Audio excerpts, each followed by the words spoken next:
Morning students. PT1 का syllabus आपका already complete हो चुका है। ये लेक्चर्स हम इसको रिवाइज कर रहे हैं PT1 के सिलेबस को।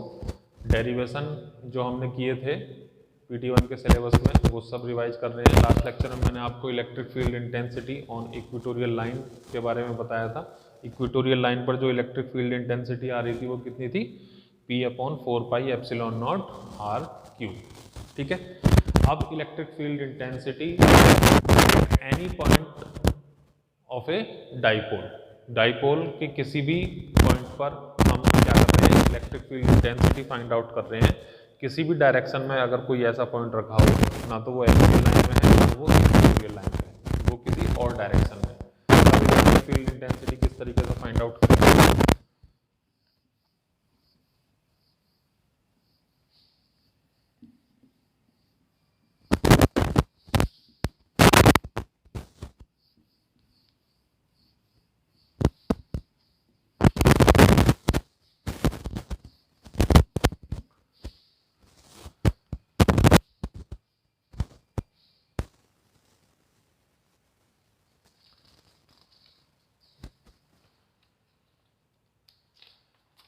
Electric field intensity at any point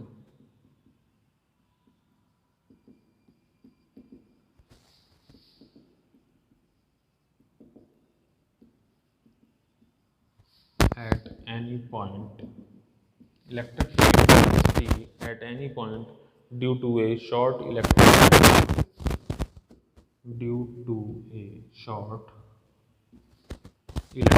dipole।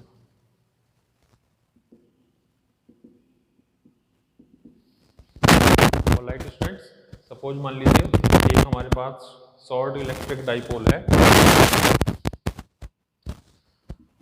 Q plus Q, और यहाँ पर कोई पॉइंट है जहाँ पर electric field intensity find out करनी है। ऑलराइट, अब ना तो ये पॉइंट स्टूडेंट्स हमारा एक्सियल लाइन पर है, ना ये इक्वेटोरियल लाइन पर है, तो इसको हम क्या करेंगे, टू कंपोनेंट्स में रिजॉल्व करते हैं, एक तो हॉरिजॉन्टल कंपोनेंट और एक vertical component. Horizontal component, vertical component में इसको जब हम रिजॉल्व करेंगे तो वहाँ से जो रिजल्टेंट वैल्यू आएगी इलेक्ट्रिक फील्ड इंटेंसिटी की, दैट इज E =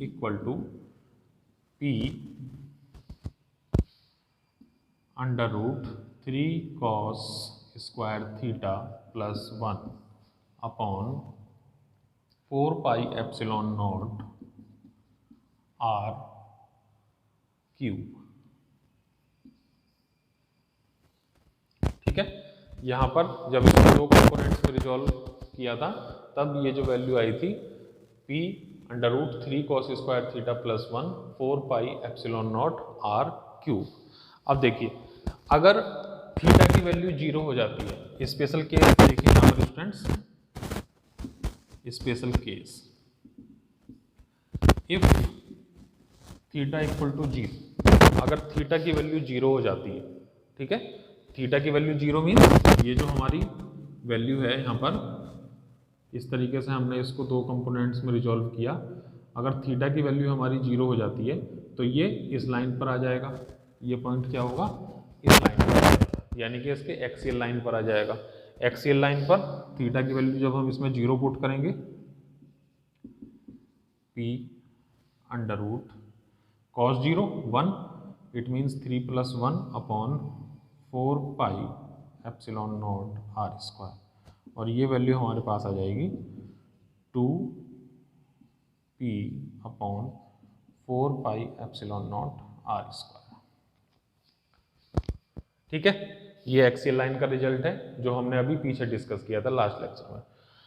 अब थीटा अगर हमारा 90 डिग्री हो जाता है, यानी कि इक्वेटोरियल लाइन पर थीटा 90 हो जाएगा तो ये फैक्टर हमारा 0 हो जाएगा, ठीक है, क्योंकि cos 90 कितना होता है, 0। अब यहाँ पर जो वैल्यू हमारे पास इलेक्ट्रिक फील्ड की आएगी, दैट इज P/4πε0 r³। ये हमारा इक्वेटोरियल लाइन का रिजल्ट था जो हमने अभी लास्ट लेक्चर में डिस्कस किया था। ऑलराइट स्टूडेंट्स, तो इस केस से हम ये दोनों केस भी डिस्कस कर सकते हैं। ऑलराइट, नेक्स्ट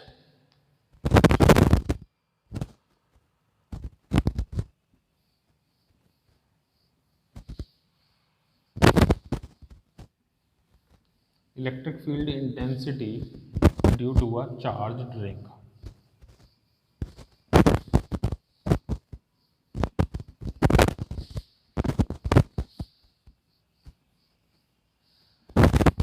एक चार्ज्ड रिंग की वजह से, एक चार्ज रिंग जो एक वर्टिकल पोजीशन में रखी हुई है किसी भी प्लेन में, और इसके एक्सियल लाइन पर P पॉइंट पर मुझे electric field intensity find out करनी है। ठीक है, तो इस डायरेक्शन में होगी ये लाइन और इलेक्ट्रिक फील्ड इंटेंसिटी इस डायरेक्शन में। ठीक, तो इसका जो रिजल्ट हमारे पास आया था that is E equal to QR upon 4 pi epsilon naught R square plus A square 3/2। If R is very very greater than A, then QR upon 4 pi epsilon naught R square raised to the power 3/2, 2 से 2 cancel हो जाएगा, and finally we get Q upon 4 pi epsilon naught R square।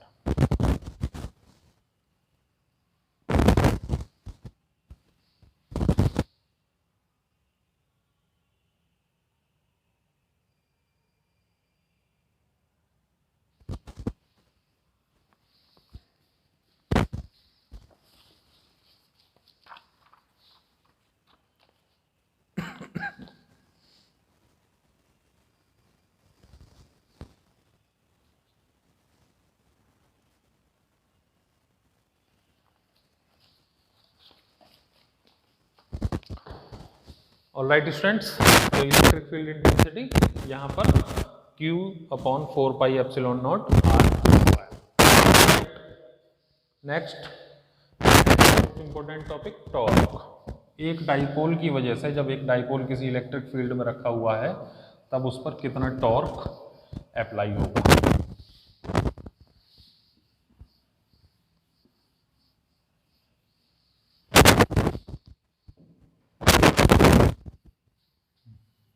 Torque on a dipole due to an electric field। एक electric field की वजह से किसी dipole पर कितना टॉर्क अप्लाई होगा स्टूडेंट। सपोज मान लीजिए ये हमारा कोई यूनिफॉर्म इलेक्ट्रिक फील्ड है,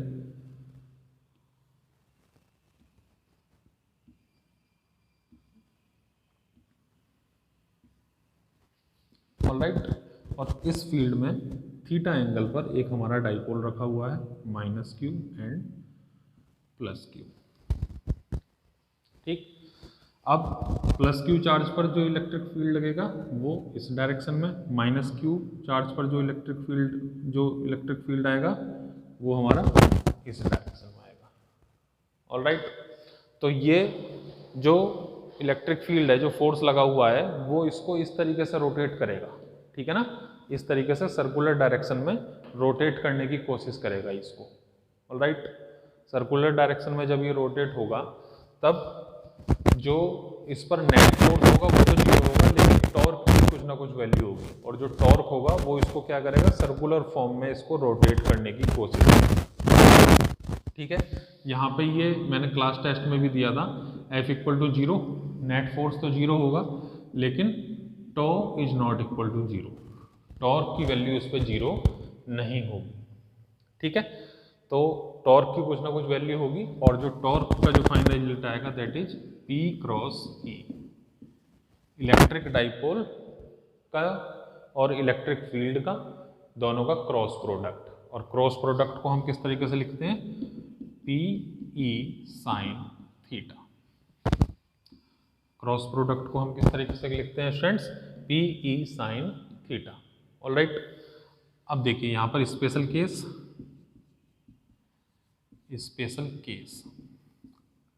इफ थीटा इक्वल टू 0, अगर थीटा हमारा 0 हो जाए, ये एंगल सपोज मान लीजिए थीटा है, अगर थीटा 0 हो जाए, थीटा अगर 0 हो जाएगा इट मीन्स जो इलेक्ट्रिक डाइपोल है वो हमारा क्या हो जाएगा, इलेक्ट्रिक फील्ड की डायरेक्शन में आ जाएगा। तो थीटा अगर हमारा 0 होगा तो टॉर्क हमारा कितना हो जाएगा, 0। ठीक है, क्यों? क्योंकि जब साइन 0 की वैल्यू हम रखेंगे, साइन 0 0 है, सारा फैक्टर 0 हो जाएगा, टॉ इक्वल टू 0। ठीक है, इस कंडीशन को हम बोलते हैं stable condition, stable equilibrium of dipole, stable equilibrium of dipole, stable equilibrium of dipole.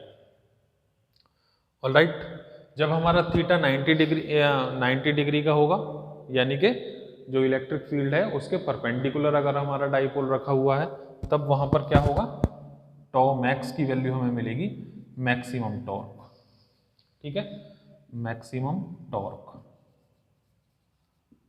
यानी कि tau max, tau max equal to कितना हो जाएगा हमारे पास, टॉ मैक्स की जो वैल्यू आएगी साइन 91 और टॉ मैक्स की वैल्यू आ जाएगी पीई, डाइपोल और इलेक्ट्रिक फील्ड का product. If theta equal to 180 degree, अगर हमारा थीटा 180 डिग्री होगा तब ये पॉजिटिव इधर होगा और नेगेटिव इधर की तरफ होगा, तब जो कंडीशन हमारे पास होगी वो अनस्टेबल इक्विलिब्रियम की होगी, unstable equilibrium, unstable equilibrium of dipole. Alright students, ये तीनों पोजीशंस हैं, कभी कभी एमसीक्यू में पूछ लेता है ये। थीटा अगर हमारा 180 है तब कौन सी पोजीशन रहेगी, थीटा अगर हमारा 0 डिग्री है तब कौन सा इक्विलिब्रियम कंडीशन रहेगी, और टॉ मैक्स कब रहेगा। टॉ मैक्स के रिलेटेड न्यूमेरिकल भी आ सकते हैं, हमेशा ध्यान रखना टॉ मैक्स में थीटा की वैल्यू हमें 90 डिग्री रखनी है। ऑलराइट, नेक्स्ट लास्ट जो हमने डिस्कस किया था टॉपिक, इलेक्ट्रिक फ्लक्स।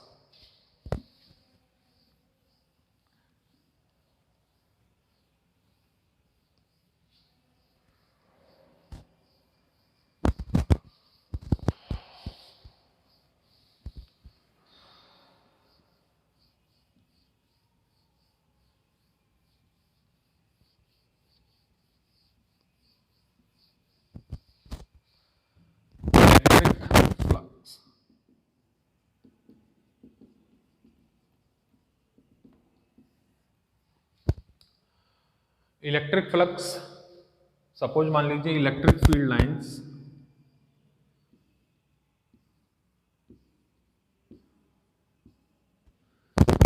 किसी भी सरफेस से जब पास आउट होती हैं,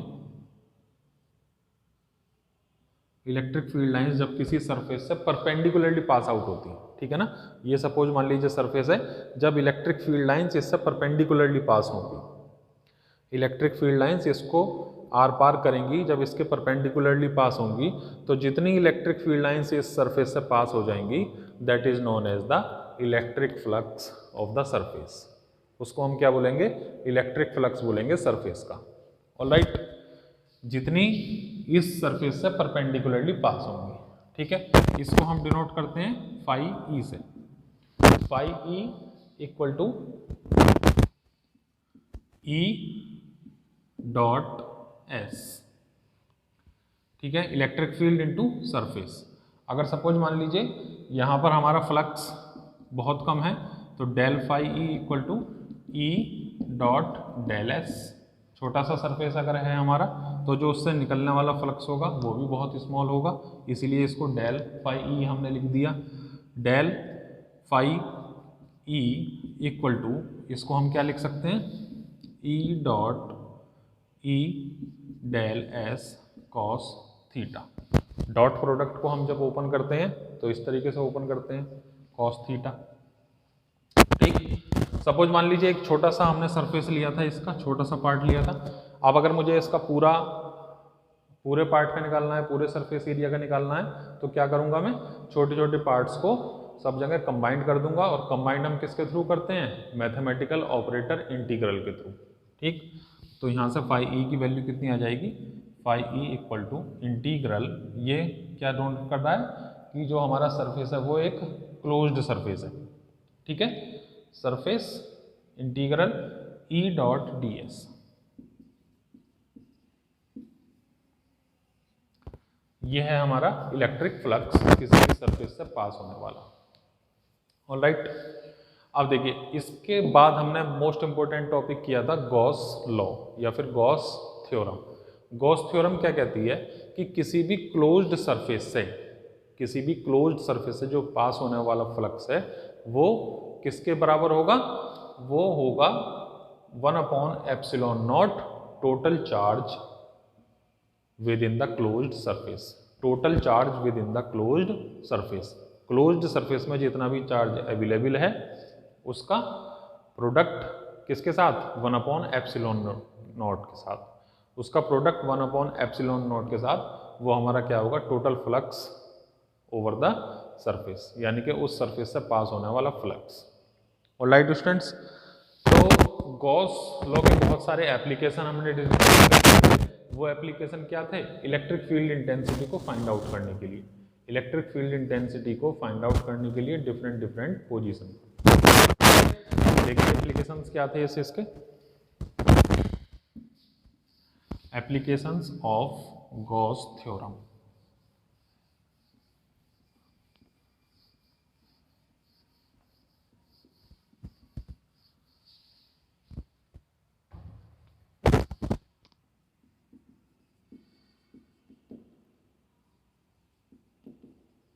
Applications of Gauss's theorem.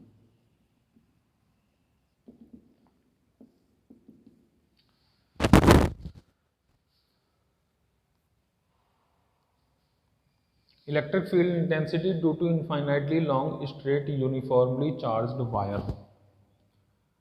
Electric field intensity due to uniformly charged wire. एक हमारे पास बहुत इनफाइनाइटली लॉन्ग वायर है, ठीक है, इस पर चार्ज हमारा यूनिफॉर्मली डिस्ट्रीब्यूटेड है। इस पॉइंट पर मुझे इलेक्ट्रिक फील्ड फाइंड आउट करनी है, ठीक है। तो इस पर मैंने क्या किया था स्टूडेंट्स, एक गॉसियन सरफेस ड्रॉ किया था, ठीक है, एक गॉसियन सरफेस ड्रॉ किया था। अब इस गॉसियन सरफेस में जितना भी चार्ज लाई कर रहा है उसकी हेल्प से हम गॉस थ्योरम की हेल्प से इस पर electric field intensity find out कर सकते हैं, ठीक है। कितनी इलेक्ट्रिक फील्ड इंटेंसिटी आ रही थी इस पर, E equal to lambda upon 2πε0 r, where lambda is the linear charge density. इसी तरीके से electric field intensity due to a shell, electric field intensity due to a cell.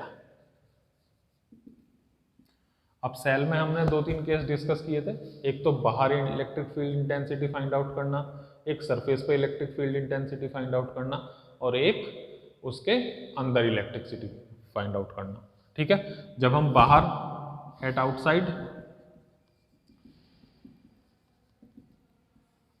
जब हम फाइंड आउट करते हैं, that is E equal to Q upon 4πε0 r²।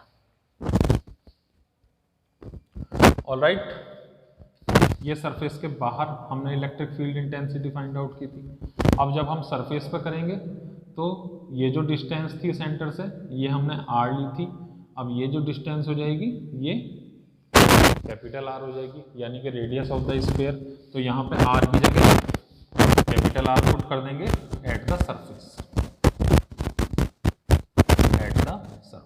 Surface पर E equal to Q upon 4πε0 r²। And outside inside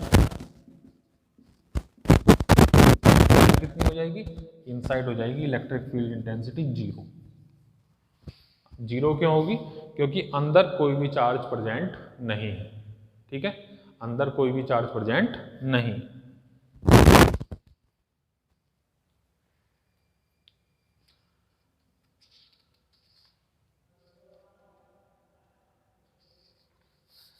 alright students, next electric field intensity due to infinite plane sheet of charge.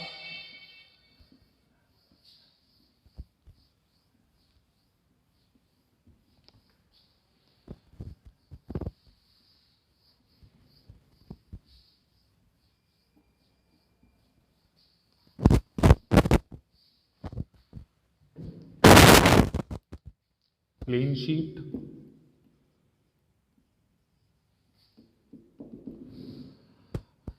Plane sheet का case आपको ध्यान होगा इस तरीके से, जो हमने यूनिफॉर्मली चार्ज्ड प्लेन शीट से electric field intensity find out की थी, दैट इज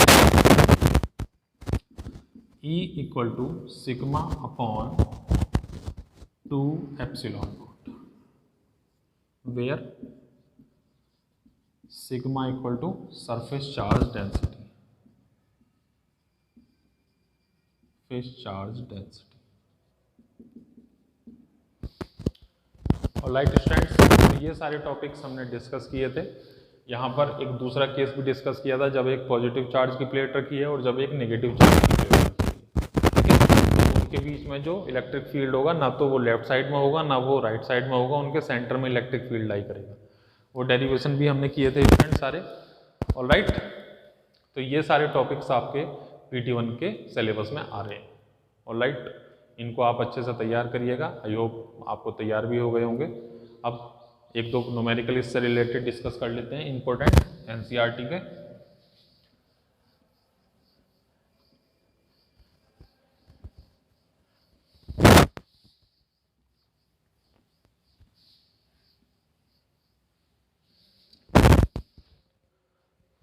चलिए न्यूमेरिकल देखिए, डायरेक्ट न्यूमेरिकल नोट कर रहा हूं मैं। हमारी एक 3D सरफेस है, X axis, Y axis and Z axis. Alright, इस पर एक क्यूब है,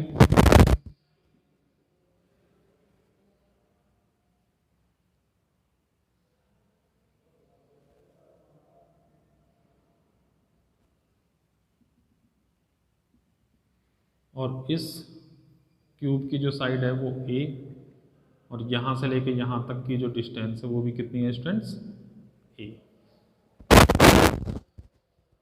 alright, electric field Y equal to 0, electric field Z equal to 0, और इलेक्ट्रिक फील्ड जो X डायरेक्शन में है उसकी वैल्यू हमें, इलेक्ट्रिक फील्ड X डायरेक्शन में अल्फा X की value, alpha X raise to the power,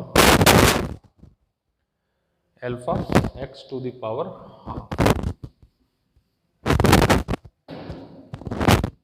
EX equal to alpha X to the power half. Calculate the flux through the cube. एक तो हमें flux निकालना है through the cube and charge within the cube. Cube में charge find out करना है। ए की value हमें दे रखी है 0.1 मीटर। ऑलराइट, अब देखिए इसके जो फेसेस हैं उनमें सब में इलेक्ट्रिक फील्ड अप्लाई होगा, लेकिन ई डायरेक्शन में भी 0 है और जेड डायरेक्शन में भी 0 है। तो इलेक्ट्रिक फील्ड कौन कौन से फेसेस पर लग रहा होगा, यहाँ पे इस डायरेक्शन में और इस डायरेक्शन में। दो फेसेस में लग रहा होगा यहाँ पर, एक तो लेफ्ट साइड और एक राइट साइड। पहले लेफ्ट साइड डिस्कस करते हैं। Left side, left side total flux कितना हो जाएगा students, phi L equal to E dot del S। E value हमें दी हुई है alpha X to the power half into del S। इस सरफेस का जो एरिया होगा वो कितना हो जाएगा, A square, and cos electric field से किस तरीके की डायरेक्शन बना रहा है, 180 degree. finally we get minus alpha x to the power half and a square cos 180 की value -1. Now right side phi r equal to E dot del s. Now alpha x to the power half. अब यहाँ तक की जो distance होगी वो 2a हो जाएगी स्टूडेंट्स. ठीक है, तो ये डिस्टेंस 2a कंसिडर करेंगे. 2a raise to the power half and a square cos 0 degree. cos 0 degree 1 alpha into 2a raise to the power half into a square. Now total flux phi E equal to phi L plus phi R. Total flux कितना होगा? Minus alpha X. X की value यहाँ पर कितनी हो जाएगी? a. ठीक है,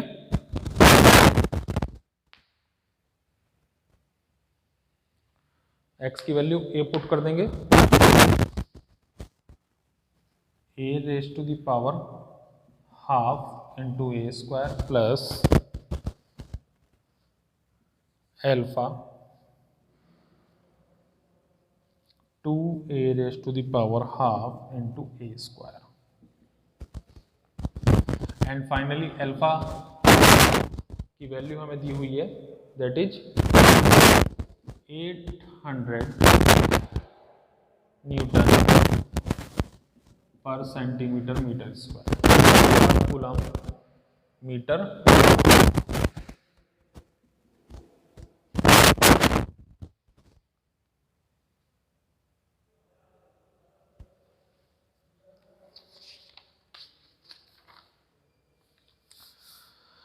जब स्टूडेंट्स इसको कैलकुलेट करेंगे फाइनल नेट वैल्यू हमारे पास कितनी आएगी? 1.05 newton metre square upon coulomb square.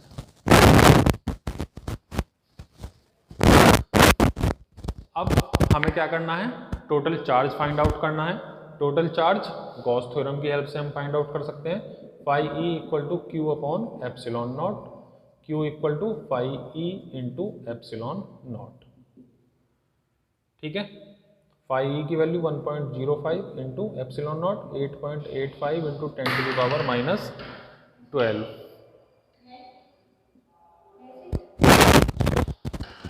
और ये दोनों वैल्यू जो हमारे पास कैलकुलेट होके आएंगी वो कितनी आएंगी students? 9.27 into 10 to the power -12. 9.27 into 10 to the power -12. Alright students एक बार आप ये न्यूमेरिकल करके देखिएगा. कोई भी डाउट हो तो आप मुझसे पूछ सकते हैं. Alright, thank you, good day.